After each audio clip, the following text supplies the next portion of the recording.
അങ്ങനെ ഈ നല്ലൊരു വെള്ളച്ചാട്ടമൊക്കെ ഉണ്ട് നമ്മുടെ മൂന്നാറിലേക്കുള്ള യാത്ര തുടർന്ന് കേട്ടോ. അവിടുന്ന് നമ്മുടെ രണ്ടാമത്തെ സ്റ്റോപ്പ് വന്നേക്കുന്നത് ഈ കാണുന്ന വ്യൂ പോയിന്റിലാണ്.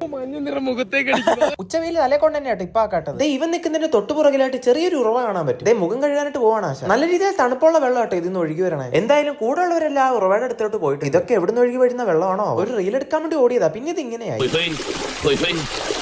അങ്ങനെ അവിടുന്ന് വീണ്ടും നമ്മുടെ യാത്ര തുടർന്ന് കേട്ടോ.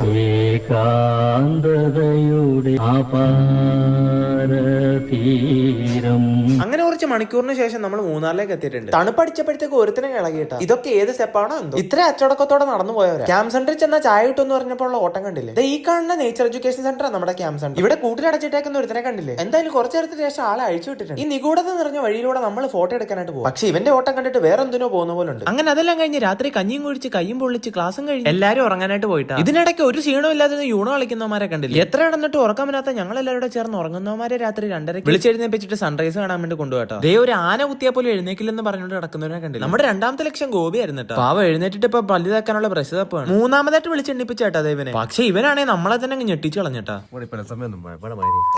ആ ഒരു തക്കിന്റെ ആഘാതത്തിൽ നമ്മുടെ സാറിൽ എഴുന്നേറ്റിട്ട് പിന്നെ ഇവിടുന്ന് ചാടി ഓടി നമ്മൾ കട്ടിലടി വന്ന് വിളിച്ചിരുന്നു. ദിവസം തീർന്നു.